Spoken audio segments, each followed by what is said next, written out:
Good morning, Savory Investments. We are Savory Investments. My name is Dan Gaffey.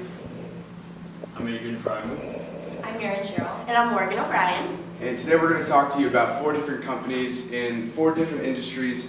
My company that I'll be representing today is the Hershey Company. I'm representing Mondelez International. I'm representing McCormick Incorporated. And I'm going to be representing Archer Daniels Midland ADM. Pretty much the presentation starts. We'll start with McCormick. Adrian will talk about Mondelez. Sheriff Marin will talk about the Archer Daniels Midland Company. I will talk about the Hershey Company. And at the end of the presentation, we'll come together again and give our final recommendations. And I'm going to turn it over now to Morgan.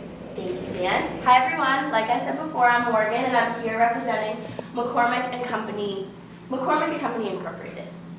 So McCormick and Company is in the food industry, but within the food industry, it is located in the seasoning, sauce, and condiment industry. Within this industry, some of the products include sandwich spreads, prepared sauces, dry food mixes, pepper and other spices, and also flavoring extracts.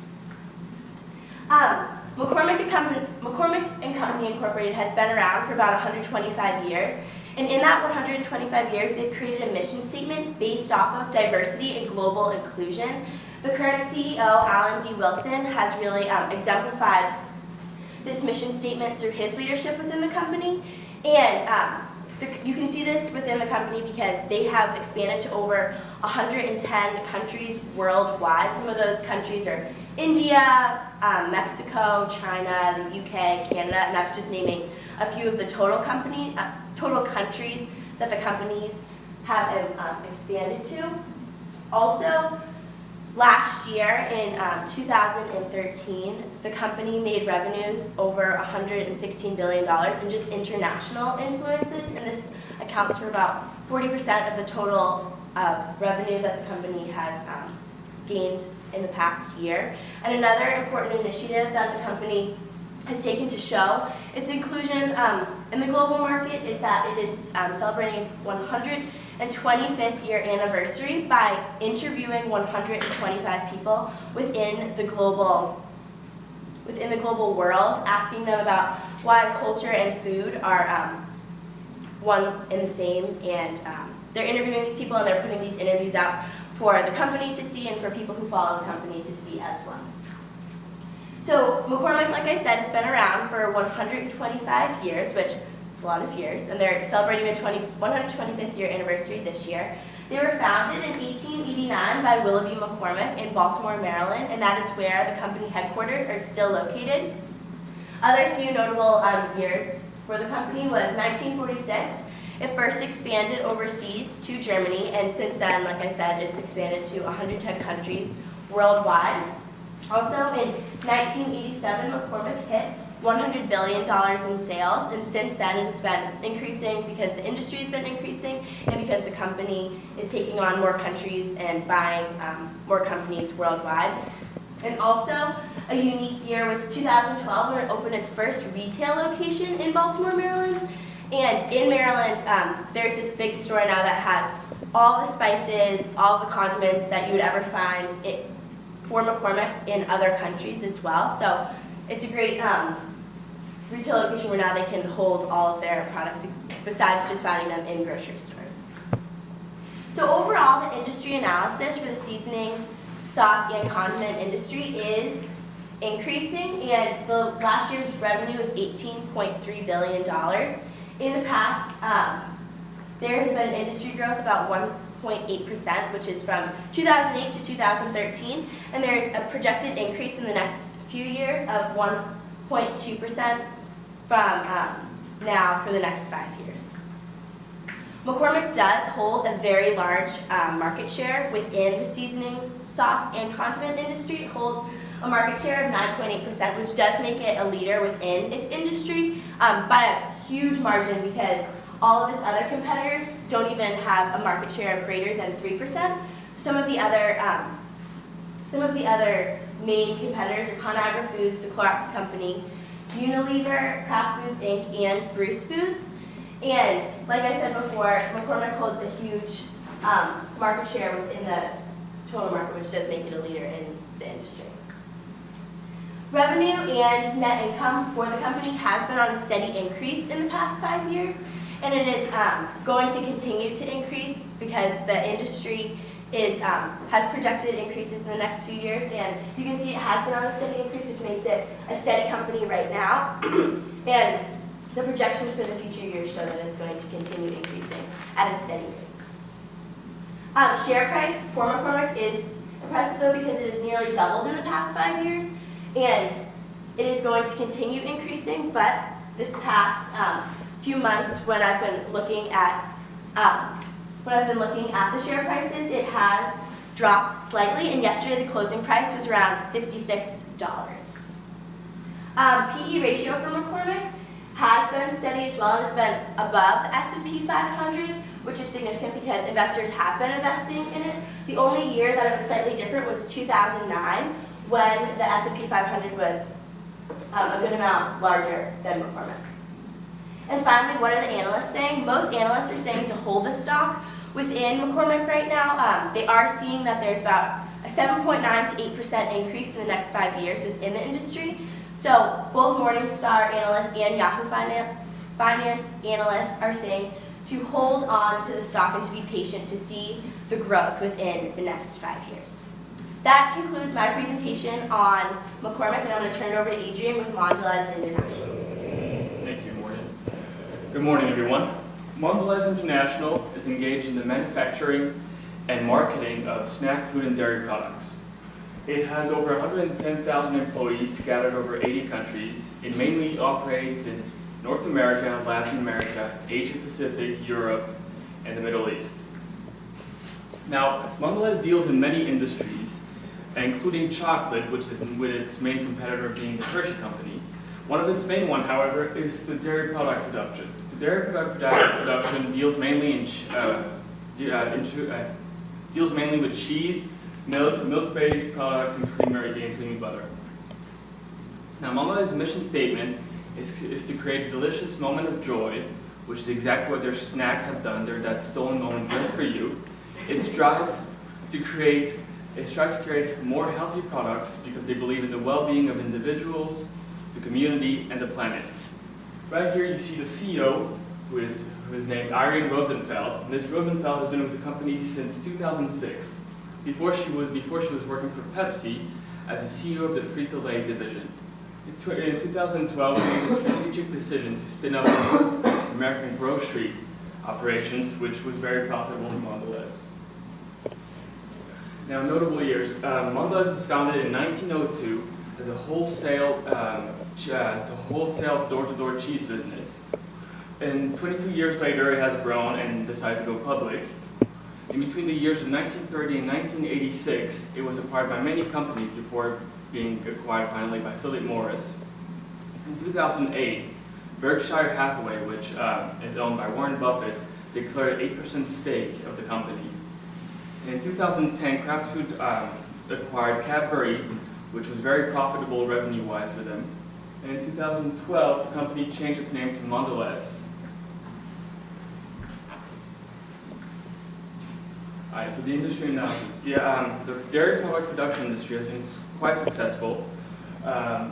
It has grown at an annual growth average of 3.9%, attaining $101.8 billion. It has, however, slowed down and is projected to grow at 0.5% over the next 5 years.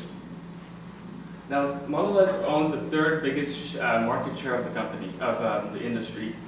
It follows its main competitors, who are Dairy Farmers of America, who owns the biggest market share with 12.8%, and Dean Foods Company, who owns at 3.8%. As you can see, Mondelez's revenue went up by almost 30% in the years of 2009 and 2011, which is mostly due by the acquisition of Cadbury. It, however, plummeted in 2012, which is due also to hiccups with high-growing markets. What is interesting, though, is that the net income has stayed at a pretty steady rate, but it actually went down in 2011 while the company was at its highest revenue. when it went, and after the revenue plummeted, the net income also improved. When the revenue plummeted, the net income didn't decrease that much, and it's currently increasing. Now the stock price has been fluctuating quite a bit. It has gone up from 2008 to 2011. It has gone down from 2011 to 2012, and yesterday it was at 34.15, which is still higher than it was in 2008. Now the PE ratio, Mondelez PE ratio has been lower than the S&P 500 for three of the 5 years that are shown here. It has, however, significantly grown. It has grown significantly in 2013, which could be a very strong argument for Mondelez. Now the analyst, Morningstar forecasts the annual sales growth to grow 5%, and suggests to hold and gave a rating of 3 out of 5 for investment, and suggested to hold on to stocks. The Street gives it a rating score of B- in investment, and has said that there's no, however, which is pretty low for them, but however, they said there was no significant weaknesses for Mondelez, which is good. Now, this concludes my presentation. I will, if you may please direct your attention to Aaron. Hi, I'm representing ADM, which is a food manufacturing company. And what's different about it is it actually it's not like Kraft Foods, it's not like Mondelez. It actually just processes grain, different types of seeds, and makes certain ingredients. So certain ingredients can be, they make anything from biodiesel all the way to baking supplies. So it's all over the place, but companies go through ADM to make their products, which is significant about it. So how many of you have actually eaten any of these products? Okay. Well, you might be eating ADM corn, you might be eating stuff that has ingredients that have been processed by ADM. So ADM is very valuable in the industry because without ADM, then these products cannot be made. And specifically, I'd like to point out tomato ketchup and things containing high fructose corn syrup, because they are one of the largest manufacturers of high fructose corn syrup, which is actually causing a lot of controversy right now. But at the same time, it's very valuable in the food industry because we grow a lot of corn here and it's easily produced. Okay, so like McCormick, it's an old industry. So it was founded in 1902, and it was founded by George A. Archer and John W. Daniels, and it was originally like a flaxseed crushing business, and that's really the only thing they did. And then in 1923, they acquired Midland Linseed, and so then they became Archer Daniels Midland, and then at that time it became the largest producer of linseed oil. Okay, in 1929, it also started to produce soybeans, which would turn out to be a huge success, because with World War II, they started to figure out how important soybeans were to producing enough food for everyone. So that really skyrocketed everything in the company. And so after World War II, they were prepared to expand and get bigger as a company, so they started venturing out in different products, and I think it's really what started their acquisition process, because if you look over the years with ADM, every year they've added a certain industry to their product. They've sold in certain industries, so they're now in coca, they're in corn, they're in, well, obviously they've been in linseed oil, but they ventured out in so many different crops, which is very specific to them. And that really means that no matter what, ADM is useful. We need food, which makes it very unique. So in 1979, it reached over $1 million in assets. And actually, during the past 50 years, they've had a lot of problems with corruption and different issues with lawsuits. And so in 2005, Patricia A. Wartz became the new CEO, and there was a decline in problems with corruption and just overall charges with the company. Because a lot of times people would they would be sued a lot for getting too many companies underneath them and monopolizing. That's what they were accused of a lot. And she's really helped with that. So this is the mission statement. Our vision is to be the most admired global agribusiness, creating value, growing responsibility, and serving vital needs, which is what they do. They're giving food to everyone, and pretty much they're accessing all the continents that need food. And then they are also really expanding themselves, and they're very prepared for all natural disasters, which is really important. If you looked at like 2012, they had a problem with droughts, and they still found resources to use. So that's very significant because as a company, they're very secure. Part of the other problem, though, is that with the mission statement, they're not quite trustful because with their past, they've had a lot of issues with corruption. Okay, so I'm going to talk about agriculture because I think it's very specific to understanding ADM as a company. As you know, the agricultural business is very expensive. What you put in not necessarily comes back. So, which is why there's a lot of large corporations that do it, because when you gather things together, when you gather farms together, and you put supplies in one thing, the price of production cheapens. And they're also very important to food security, which is really important for the coming future, when the population will increase. And I mean, it's steadily increasing. We will, we're going up to, 9 billion, 10 billion people, which is why they are going to become increasingly important. Compared to other industries, the agricultural industry is significantly important because it's a necessity to all of us.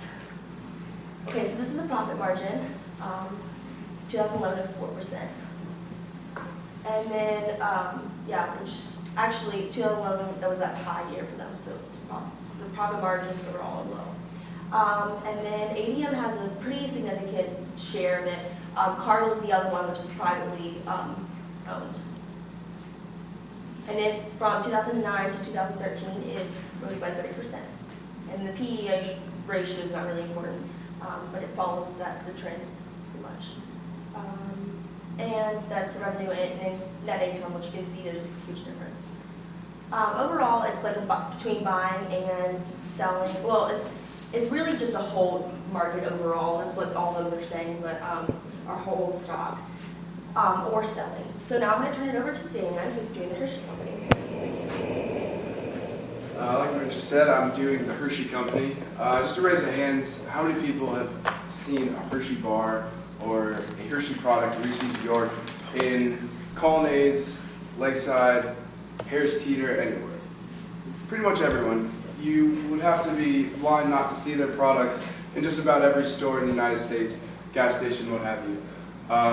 They're a prominent company, a well-known brand name, and this is a contributor to its success. They are in the industry of chocolate production within the United States. Some of these main products are boxed chocolates, blocked chocolates, chocolate bars, and assorted candies like Jolly Rancher or Reese's Peanut Butter Cups, other chocolate things like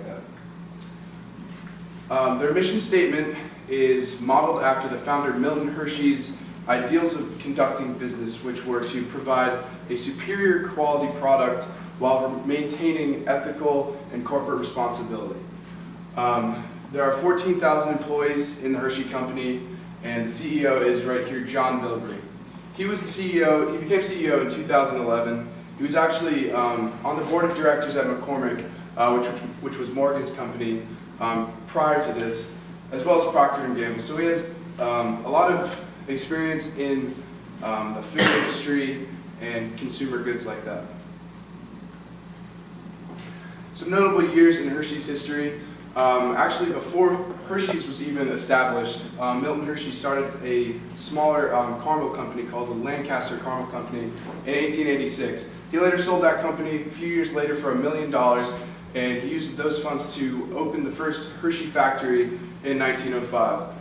That's actually when he invented the Hershey's Kiss, which is an icon in the chocolate and candy world, and it's still around today. In 1927, they went public and have been traded under the ticker symbol HSY ever since.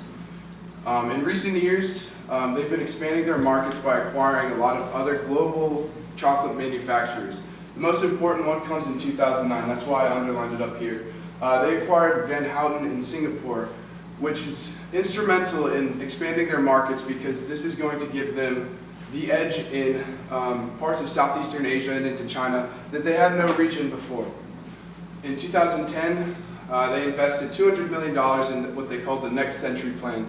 And what this is essentially a modernization of their supply chain where they're going to invest money in new technologies to maximize their volume of service and products. The CEO is really, right now, currently focused on expanding into these Asian markets. In 2013, they opened the Asia Innovation Center, and in 2014, they released a plan to build a processing plant in Malaysia. And what these two plans demonstrate is their dedication to expand into these markets. The Innovation Center is going to allow them to get a feel for what the different tastes are in different markets, and the plant will allow them to create a greater volume of products in response to these markets. The industry in the United States every year, there's a $15.5 billion earnings. That's how much people spend on chocolate. The last 5 years, the industry has grown annually 1.5%. It's projected to grow at another 1% in the next 5 years. Hershey's market share is just about 1/3 of the entire market share. So they have, a third stake in a $15 billion industry. Some of the other big players are Mars Incorporated and Nestle. IBIS World rates this industry as a medium barriers of entry, which basically means that it is not the hardest industry to get into, but by no means is it easy. The big players here secure their market share by attaining long-term contracts with grocery stores, gas stations, Costco's-like stores, wholesalers, and this guarantees future revenue, which is what they can account for on their balance sheets, and gives investors some incentive for their future financials. So this is the market analysis, and for the next 3 graphs, what you're going to see is pretty much a response from the 2009 acquisition of Van Houten, Singapore. After the recession in 2008, this is a huge proponent to their growth and success in the last 5 years. As you can see, net income and revenue have both steadily increased for the last 5 years. Net income has increased 88% over the last 5 years, and revenue has kept increasing as well. Stock price, this is pretty astounding. After their acquisition, that next year they grew $12 on their share price, and actually closed at in 2013 at $97. This is a $177 percent increase in share price, and is something to consider when looking at their financials. The P/E ratio, as we know, is a tentative financial statistic. As you can see, that out of the last 4 out of 5 years, it has been above the S&P 500's P/E ratio, which indicates that investors expect growth. And actually, this year already, the year-to-date increase in stock price is 7.2%. So you can see that the investors were right and that it is actually already increasing. Just some things that the analysts across the board are saying on Market Watch. They say that they expect the Hershey Company to increase their earnings 23% by the end of this year alone. So Integrity Investments, if you wish to invest, would be able to hop in on this predicted increase in earnings and revenues. Yahoo Finance indicates this is a 2.3 stock rating, which is a strong buy. And Morningstar expects that in the next 5 years the industry will grow, or the company will grow 12.4%, and suggest that you buy and hold this company. That concludes my part of the presentation. We're going to continue now into the final recommendations. So first, we'll start with Morgan. Thank you, Dan. Okay, so there are projected increases in the industry and for the company as a whole. Excuse me. McCormick has been around 125 years, and they are a steadily growing company, and they are going to continue expanding overseas to other countries. But although there are all these great increases and there is a steady projected growth, all analysts are saying to hold on to the stock right now and to experience those increases if you already have the stock. So the final recommendation that I'm giving is to not buy or sell into McCormick right now, but if investors do have the stock is just to hold on to the stock to see the increases over the next 5 years. Now I'm going to hand it over to Adrian for his final recommendation on Mondelez. Now, Mondelez does not have a very promising projected growth in the industry. The industry will only grow at a 0.5% rate. It's even though it's a multi-billion-dollar company, it's still doing pretty well. It's just not isn't the right time to invest in. Its forecast growth is at about 7.9%, which gives about a return for over $400,000, which is pretty big, but is not enough compared to the company we're actually recommending. Now I'm going to pass it up to Mary, who's going to talk about ADM and why this should not be. So overall, ADM looks good, right? So the industry has an expected profit margin, or is usually like the average profit margin is 0.9%, and ADM's profit margin is 2.3. That's really good, and I know that sounds small, but for the industry, that's quite important because just the cost of agriculture completely. I mean, it's growing globally, and it is increasing budget efforts, which is really important in the agricultural industry because the profits are so low. But with the previous problems with corruption and monopolies, it's more significant. I feel that like it might not be the best investment right now.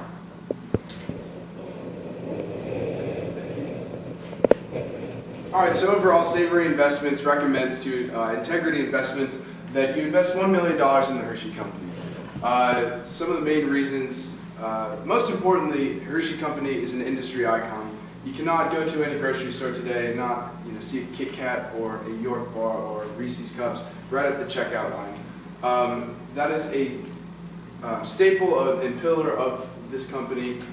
They are everywhere. They've been around for over 100 years. And they have that brand recognition. As you can see, all of their brands on the right in this picture, just a few of their many products. They're expanding markets. Their new CEO, John Bilbrey, is dedicated to expanding and optimizing Hershey products in parts of Asia, which the Hershey Company has been a prominent company in the United States, and it's looking to expand into untapped markets. Analysts around the horn indicate that the Hershey Company is a strong buy. It has a lot of promising financial statistics. They're expected to grow 12.4% according to Morningstar.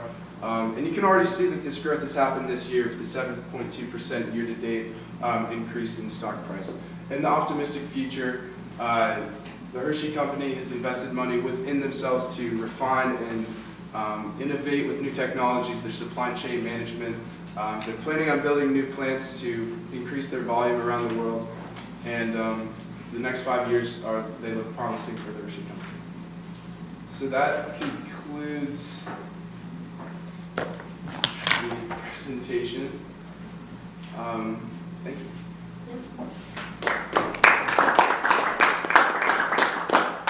Well, we bought some Hershey Kisses and Reese's from the store the other day because I think that to understand Hershey, you have to taste it.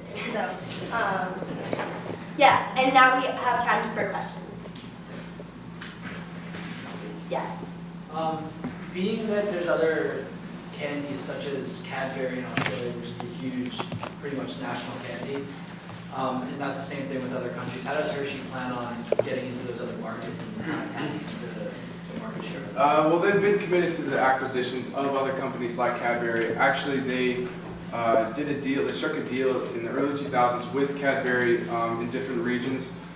So they exchanged some of their overseas trade partners with products from Cadbury. So they are committed to optimizing like their globalization, and they've already been working with Cadbury. So I guess, yeah. Do you think that growing health concerns could actually hinder revenues in the future? What's interesting about that is there was an acquisition in 2007 with this candy company in the United States that produces dark chocolate. And the Center for Disease Control has published findings that dark chocolate has some health benefits of reducing heart disease and colon cancer. So with this statement, it's likely to boost revenue in the dark chocolate, but Hershey's is also looking at different candy alternatives like sugar-free chocolates and other products like that. What are the profit margins for Hershey Company look like? Over the last 5 years, they've been above 10% annually. Which is higher than all of ours. Well, my question was kind of going to be somewhat at first, but it's a repetitive question, but what are the risks associated with investing in Hershey? The risks, obviously the health concerns. There is a cocoa shortage in the world, but the Hershey Company has plants in South America where a majority of their cocoa comes from. That's the biggest risk. The raw materials that are required to make chocolate, like sugar, milk, all those raw materials, whenever those are inflated in price, Hershey Company usually passes it on to the consumer with price increases, so they don't really feel the immediate effects of those inflations. Does Hershey face more competition in the U.S. with like other similar competitors, or is it? Yeah, it's actually imports that are the biggest competitor. In the United States, imports of foreign chocolates like Lindt chocolate, which is a Swiss chocolate. The idea that it's it's made with better materials or ingredients. Those are their main competitors. But with this new expansion into different countries, they are exporting more than the foreign companies are importing. Any other questions? I'm just curious, what are each of your majors? I'm majoring in international business. I'm a marketing major. Sport event management. International business.